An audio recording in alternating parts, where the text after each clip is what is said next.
네, 오늘 아침에 우리에게 주시는 하나님의 은혜의 말씀은 스바냐서 1장 7절에서 18절까지의 말씀입니다. 교독하도록 하겠습니다. 제가 먼저 읽겠습니다. 주 여호와 앞에서 잠잠할지어다. 이는 여호와의 날이 가까웠으므로 여호와께서 희생을 준비하고 그가 청할 자들을 구별하셨음이니라. 여호와의 희생의 날에 내가 방백들과 왕자들과 이방인의 옷을 입은 자들을 벌할 것이며 그날의 문턱을 뛰어넘어서 포악과 거짓을 자기 주인의 집에 채운 자들을 내가 벌하리라. 나 여호와가 말하노라. 그날의 어문에서는 부르짖는 소리가, 제2구역에서는 울음소리가, 작은 산들에서는 무너지는 소리가 일어나리라. 막데스 주민들아, 너희는 슬피 울라. 가나안 백성이 다 패망하고 은을 거래하는 자들이 끊어졌습니다. 그때 내가 예루살렘에서 찌꺼기같이 가라앉아서 마음속에 스스로 이르기를 여호와께서는 복도 내리지 아니하시며 화도 내리지 아니하시리라 하는 자를 등불로 두루 찾아 벌하리니 그들의 재물이 노략되며 그들의 집이 황폐할 것이라. 그들이 집을 건축하나 거기에 살지 못하며 포도원을 가꾸나 그 포도주를 마시지 못하리라. 여호와의 큰 날이 가깝도다. 각받고도 빠르도다. 여호와의 날의 소리로다. 용사가 거기서 심히 슬피 우는도다. 그날은 분노의 날이요 환난과 고통의 날이요 황폐와 패망의 날이요 캄캄하고 어두운 날이요 구름과 흑암의 날이요 나팔을 불어 경고하며 견고한 성읍들을 치며 높은 망들을 치는 날이로다. 내가 사람들에게 고난을 내려 맹인같이 행하게 하리니 이는 그들이 나 여호와께 범죄하였습니다. 또 그들의 피는 쏟아져서 티끌같이 되며 그들의 살은 분토같이 될지라. 그들의 은과 금이 여호와의 분노의 날에 능히 그들을 건지지 못할 것이며 이 온 땅이 여호와의 질투의 불에 삼켜지리니 이는 여호와가 이 땅 모든 주민을 멸절하되 놀랍게 멸절할 것임이라. 아멘. 하나님의 말씀입니다. 네, 오늘 본 말씀 스바냐서 1장 7절에서 18절의 말씀은 2절에서 3절까지는 온 땅에 임할 여호와의 심판에 대한 예고였다면 4절부터 6절의 말씀은 유다와 예루살렘에 임할 여호와의 심판에 대한 말씀이라고 할 수 있습니다. 그리고 오늘 본 말씀 7절부터 18절의 말씀은 여호와의 날에 임할 여호와의 심판에 대한 예고의 말씀이라고 할 수 있습니다. 7절을 보시게 되면 주 여호와 앞에서 잠잠할지어다. 이는 여호와의 날이 가까웠으므로 이렇게 언급하고 있습니다. 여기에서 여호와의 날이라는 구약 성경에서 매우 중요한 신학적 주제가 등장하고 있습니다.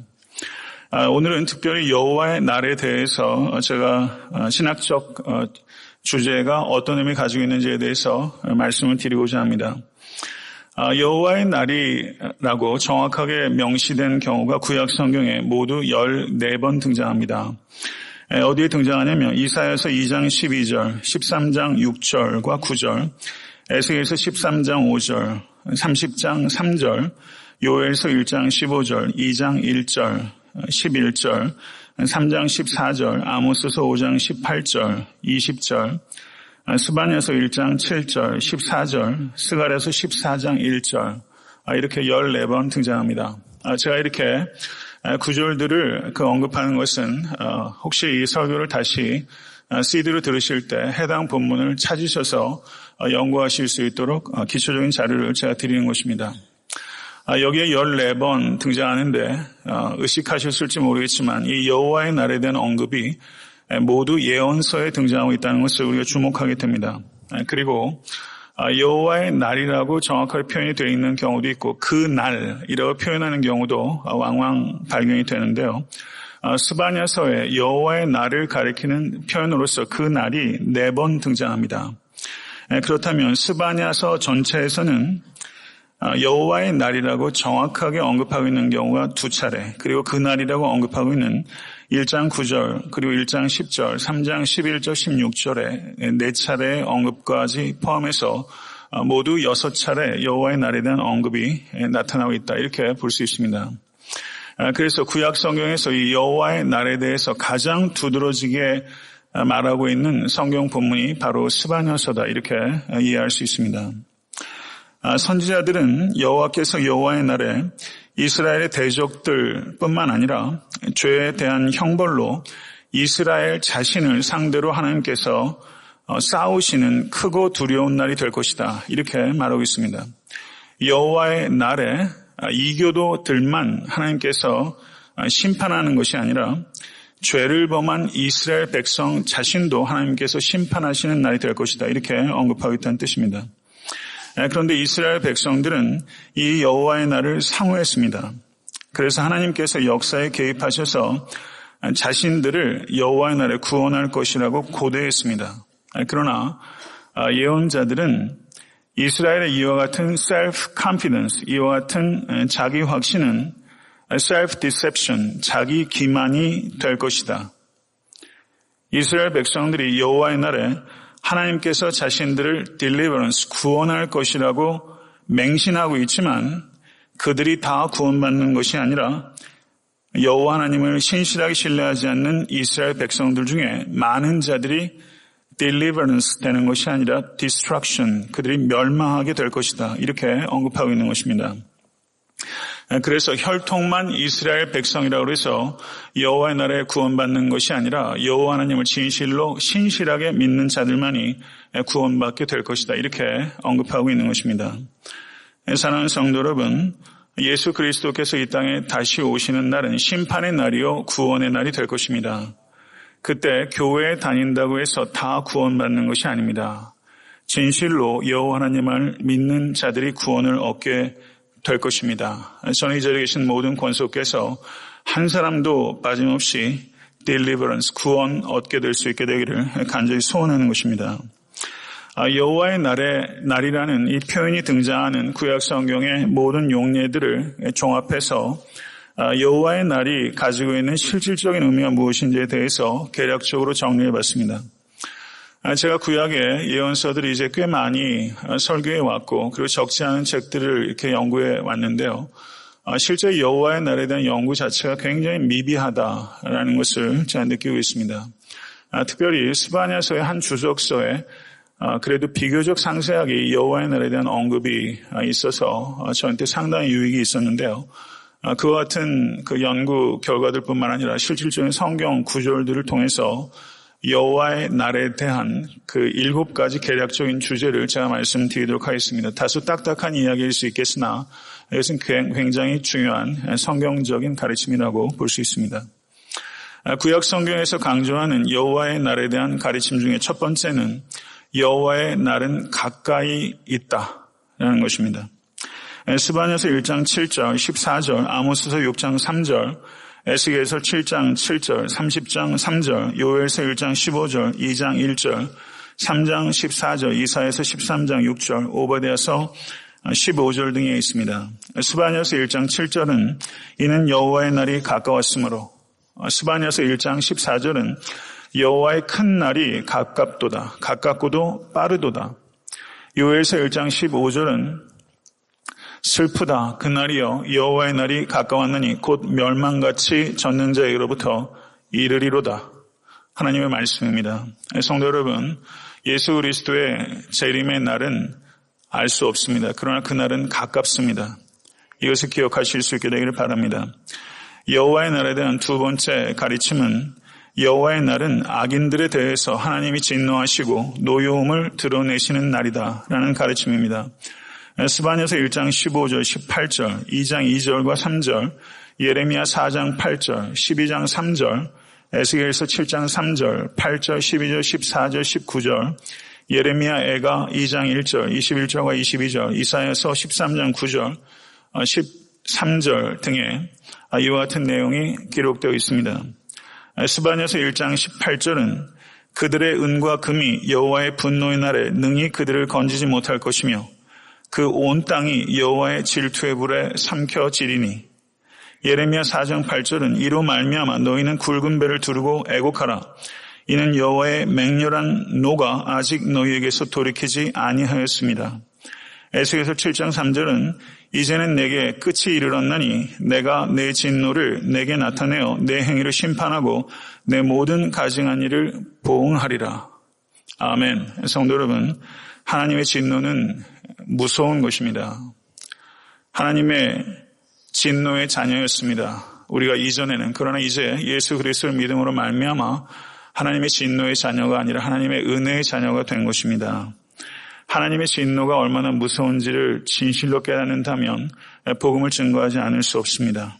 성도 여러분, 임박한 이 진노에 대해서 긴급함을 가지고 복음 전도에 더욱더 힘을 쓰시는 모든 권속과 교회가 될 수 있게 되기를 간절히 바랍니다. 세 번째는 여호와의 날은 캄캄하고 어두운 날이며 구름과 흑암의 날이라는 것입니다. 스바냐서 1장 15절, 아모스서 5장 18절, 그리고 8장 9절, 요엘서 2장 2절, 에스겔서 34장 12절, 이사야 13장 10절 등이 그것을 선포하고 있습니다. 스바냐서 1장 15절은 그날은 분노의 날이요 환난과 고통의 날이요 황폐와 패망의 날이요 캄캄하고 어두운 날이요 구름과 흑암의 날이요 라고 선포하고 있습니다. 아모스서 5장 18절은 화 있을진저 여호와의 날을 사모하는 자여 너희가 어찌하여 여호와의 날을 사모하느냐 그날은 어둠이요 빛이 아니라 이렇게 언급하고 있습니다. 네 번째는 용사이신 하나님께서는 자신의 대적들을 두루 찾아 멸하시는 날이다 이렇게 언급하고 있습니다. 스바냐서 1장 12절, 14절, 3장 17절, 예레미야 20장 11절, 이사야서 59장 15절에서 18절, 63장 1절에서 6절, 66장 15절에서 16절, 스가랴서 14장 3절, 요엘서 2장 11절, 이와 같은 구절 등에서 이것을 언급하고 있습니다. 스바냐서 1장 12절을 보시게 되면 여호와께서는 복도 내리지 아니하시며 화도 내리지 아니하시리로다 하는 자를 등불로 두루 찾아 벌하리니 라고 말씀합니다. 아모스서 9장 2절에서 4절은 이렇게 말씀합니다. 그들이 파고 스올로 들어갈지라도 내 손이 거기에서 붙잡아낼 것이요 하늘로 올라갈지라도 내가 거기에서 붙잡아내릴 것이며 갈멜산 꼭대기에 숨을지라도 내가 거기에서 찾아낼 것이요 내 눈을 피하여 바다 밑에 숨을지라도 내가 거기에서 뱀을 명령하여 물게 할 것이요 그 원수 앞에 사로잡혀 갈지라도 내가 거기에서 칼을 명령하여 죽이게 할 것이니라. 성도는 무서운 말씀입니다. 하나님의 진노로부터 피할 자가 없을 것이라는 명확한 강조입니다. 다섯 번째는 여호와 하나님의 대적들의 재산이 그들의 생명을 구할 수 없을 것이며 결국은 그들이 가지고 있는 모든 소유는 쓸모없게 되고 말 것이다. 이렇게 강조하고 있습니다. 스바냐서 1장 18절, 이사야서 2장 20절, 에스겔서 7장 11절과 19절, 이사야서 13장 17절, 예레미야 15장 13절 등이 그와 같은 진리를 선포하고 있습니다. 스바냐서 1장 18절은 그들의 은과 금이 여호와의 분노의 날에 능히 그들을 건지지 못할 것이며 믿으십니까? 성도 여러분, 이사야서 2장 20절을 보셔도 사람이 자기를 위하여 경배하려고 만들었던 은 우상과 금 우상을 그날의 두더지와 박쥐에게 던지리라. 에스겔서 7장 11절은 포악이 일어나서 죄악의 몽둥이가 되었은즉 그들도 그 무리도 그 재물도 하나도 남지 아니하며 그 중에 아름다운 것도 없어지리로다. 이렇게 말씀하고 있습니다. 이것을 진실로 믿으시기를 간절히 바랍니다. 재물로 여호와 하나님을 매수할 수 없게 될 것이다. 이렇게 언급하고 있는 것입니다. 여섯 번째는 여호와의 날에 인간의 교만은 사라지게 될 것이다. 라는 것을 강조하고 있습니다. 스바냐서 3장 11절에서 12절, 이사야서 2장 11절에서 17절, 에스겔서 7장 10절에서 24절, 이사야서 13장 11절, 오바댜서 3절과 4절 등입니다. 인간의 교만은 사라지게 될 것입니다. 스바냐서 3장 11절에서 12절을 보게 되면 그날에 내가 내게 범죄한 모든 행위로 말미암아 수치를 당하지 아니할 것은 그때 내가 너의 가운데서 교만하여 자랑하는 자들을 제하여 너가 나의 성산에서 다시는 교만하지 않게 할 것임이라. 내가 곤고하고 가난한 백성을 너의 가운데 남겨두리니 그들이 여호와 이름을 의탁하여 보호를 받을지라. 아멘. 이사야서 13장 11절은 내가 세상의 악과 악인의 죄를 벌하며 교만한 자의 오만을 끊으며 강포한 자의 거만을 낮출 것이며 오바댜서 3절과 4절은 너의 마음의 교만이 너를 속였도다. 바위 틈에 거주하며 높은 곳에 사는 자여 너의 마음에 이르기를 누가 능히 나를 땅에 끌어내리겠느냐 하니 너가 독수리처럼 높이 오르며 별 사이에 깃들일지라도 내가 거기에서 너를 끌어내리리라. 여호와의 말씀이니라. 아멘. 성도를 믿으십니까?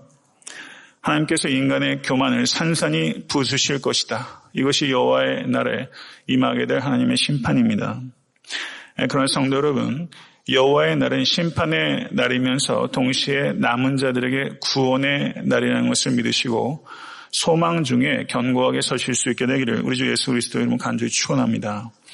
여호와의 날에 대한 중요한 언급 7번째는 저를 한번 따라하시죠. 남은 자들은 구원받게 될 것이다.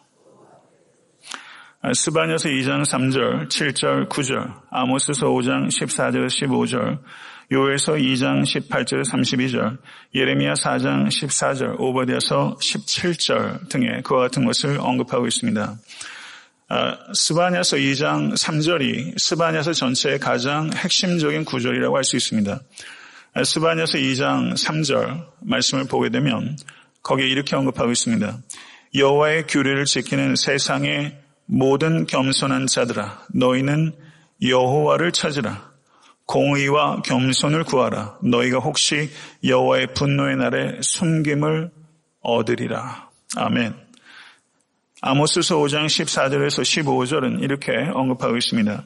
너희는 살려면 선을 구하고 악을 구하지 말지어다. 만군의 하나님 여호와께서 너희의 말과 같이 너희와 함께 하시리라. 너희는 악을 미워하고 선을 사랑하며 성문에서 정의를 세울지어다. 만군의 여호와 하나님께서 혹시 요셉의 남은 자를 불쌍히 여기시리라. 주 여호와 앞에서 잠잠할지어다. 오늘 본문 1장 7절에도 여호와 앞에서 잠잠할지어다라고 언급하고 있는 것을 우리는 볼 수 있습니다. 오바댜서 17절을 보셔도 오직 시온 산에서 피할 자가 있으니 그 산이 거룩할 것이요 야곱 족속은 자기 기업을 누릴 것이며 라고 약속하고 있습니다. 성도 여러분, 여호와의 날에 대해서 제가 7가지로 그 의미에 대해서 소개하면서 거기에 해당되는 구절들에 대해서 제가 빠르게 언급했습니다. 여호와의 날에 대한 그래도 가장 중요한 그런 레퍼런스를 제가 찾았기 때문에 제가 구약 전공도 아니고 그리고 여호와의 날에 대해서 제가 많은 책들을 이렇게 찾아도 너무나 단편적으로 이렇게 나와 있어서 제 스스로가 크게 납득이 잘 되지 않았었습니다. 근데 오늘 제가 짧은 시간에 개략적으로 말씀드렸지만 여호와의 날에 대해서 이 정도 이해하시면 제가 볼 땐 크게 무리가 없이 잘 이해한 것이다 이렇게 생각이 됩니다. 여호와의 날에 대한 이 이해가 신약 성경에서 종말론으로 어떻게 발전되는가 하는 부분들은 또 다른 또 연구 과제로 생각되고 그런 부분들은 종말론을 통해서 제가 이미 말씀 많이 드려왔고 앞으로도 좀 더 분명하게 가르치도록 하겠습니다. 성도 여러분, 피할 자가 있을 것입니다. 예수 그리스도를 믿으십니까? 우리는 이미 택함 받은 백성들이라는 것을 믿으시고 구원의 확신 가운데 더욱더 견고하게 서십시오. 그리고 악을 미워하고 선을 구하시는 성도 되십시오. 여러분, 우리가 선을 행하는 것이 완벽한 선은 아닙니다. 그러나 악을 미워하고 선을 행하는 그와 같은 변화된 모습은 여러분이 이미 택함받고 구원받은 백성이라는 것을 증거합니다. 우리는 믿음으로써 은혜가 우리를 구원합니다. 그러나 우리의 믿음이 구원 얻을 만한 믿음인가 하는 것은 선을 행하는가 하는 것을 통해서 판명이 되는 것입니다. 우리가 선을 행하는 것이 우리를 구원하는 것은 아니지만 선을 행함을 통해서 우리의 믿음이 참된 믿음이라는 것이 증명이 되는 것입니다. 성도 여러분, 모쪼록 선을 행하십시오. 악이 가득한 세상에서 자포자기하지 마십시오. 이럴 때일수록 더욱더 빛과 소금으로 바알에게 무릎 꿇지 않는 남은 자들이 필요한 것입니다. 여러분과 제가 그리고 에타나타 섬기는 교회가 남은 자가 되어야 됩니다. 결국 문제는 내가 어떻게 믿음 가운데 사는가 하는 것이고 세상의 변화는 저의 변화로부터 시작되는 것입니다. 여러분, 구호로 바뀌지 않습니다. 내가 변화해야 됩니다. 제가 변화된 목사가 되어야 됩니다. 이 자리에 계신 한 분 한 분이 변화되십시오. 거기에 세상에 소망이 있는 것을 믿으시고 책임감 있게 살아가신 모든 권속과 교회가 될 수 있게 간절히 바라고 애타한테 섬기는 교회는 교회가 되어야 됩니다. 믿으십니까? 제가 목사 안수 받은 게 언제죠? 그것도 가물가물 2007년인데요. 네. 저는 목사 안수 받으면서 제가 목사가 돼서 목사 안수 받았다는 생각 꿈에도 꾸지 않았습니다.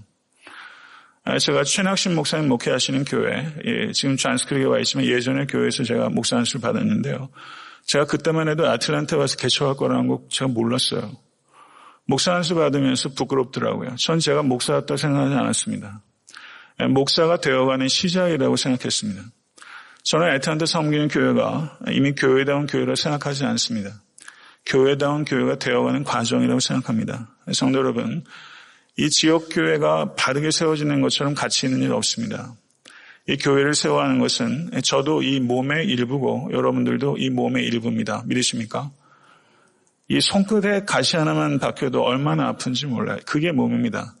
같이 아파하고 같이 웃으며 같이 씨름하고 성도 여러분 교회를 아름답고 정결하고 강력하게 세워가는 것, 이건 정말 가치 있는 일입니다.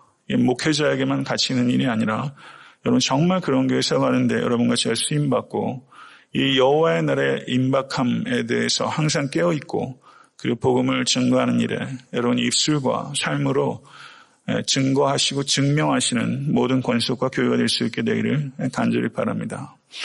오늘 본문 내용 중에서 몇 가지 특이한 문학적 표현이라든가 이런 부분들에 대해서만 제가 몇 가지 첨부해서 말씀드리고 오늘 설교를 맺겠습니다. 여기 보게 되면요. 그 8절인가요? 이방인의 옷을 입은 자를 벌할 것이다. 이런 표현이 나와요. 이방인의 옷을 입은 자를 벌할 것이다. 이방인의 옷을 입었다는 것은 이방의 문화를 받아들인 자를 이야기하는 것입니다. 그리고 9절을 보게 되면 문턱을 넘어서는 자에 대한 언급이 있습니다. 문턱에 악령이 살고 있다라는 그런 이교도의 생각들을 받아들인 자들이 있었다는 것이죠. 그렇다면 이방인의 옷을 입는 자, 여러분 무슨 옷 입고 계십니까? 무슨 옷 입고 계십니까? 세상 옷 입고 계십니까? 아니면 예수 그리스도의 옷을 입고 계십니까? 성도 여러분, 이방인의 옷을 입지 않으시길 간절히 바랍니다. 얘도 다 벗어버리시고 예수 그리스도의 옷을 입으십시오. 그리고 그 뒤에 보게 되면 포악과 거짓에 대한 이야기가 나옵니다. 9절의 말씀을 보게 되면 포악과 거짓을 일삼고 그리고 자신의 집을 강탈한 곳으로 채우는 자들에 대한 심판을 이야기하고 있습니다.